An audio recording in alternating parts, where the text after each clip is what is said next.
the JKC ceramic collection. Ceramic knives have become very, very popular over the past 12 to 15 years. Kyocera, who originally made the material, which was actually designed for making the tiles on the outside of the space shuttle, their patent finished about 8 or 9 years ago. And now there's lots and lots of Chinese ceramics that are out. Do be careful because they all look the same. It's a white blade and a black handle.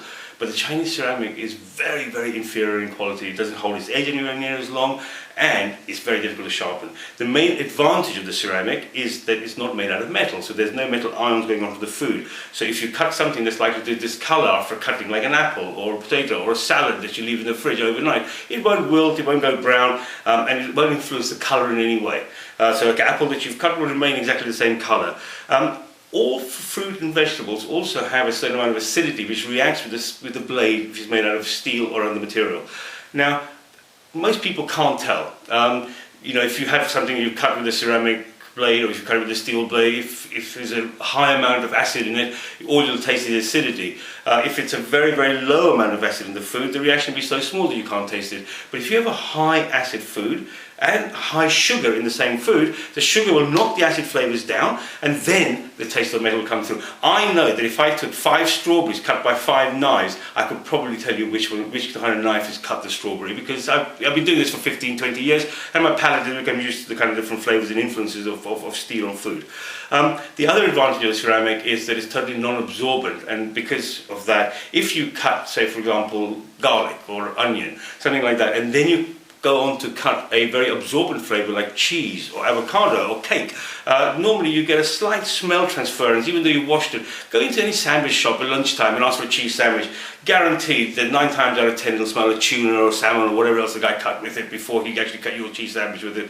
Ceramic, no transfer of flavour. So really the main advantage of the ceramic is that it keeps purity of the food. Added to that, you've got, because it's very, very hard, and therefore it is a little brittle, so if you drop it, there is a chance that you'll lose the tip if you drop it onto a stone floor. That can be repaired. We can make it into a smaller knife. But if you're very unlucky and you drop it in a particular way, you might just lose the whole blade. But having said that, they are designed for the kitchen. They've been out for about 15 years, and they are very, very functional knives for somebody who's just looking for a sharp edge all the time. My wife uses them in the house all the time because she doesn't know how to sharpen knives. And even though I have thousands of knives to choose from, she always goes back to her ceramic because it's always the one that's always continuously sharp. It can be resharpened about once every 2 to 3 years, or maybe more longer. It can be sent back to us. It is a very specialist thing, so you really need to send it back to us and we'll sharpen it for you. Like all JKC knives, the first time you want something sharpened, it's a free service. You just have to pay for the P&P and send it to us, and we'll sharpen it and bring it up, send it back to you.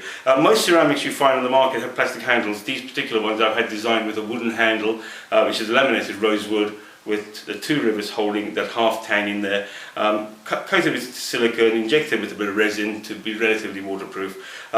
Great blades for somebody who's looking for a sharp knife and looking for something which is very modern.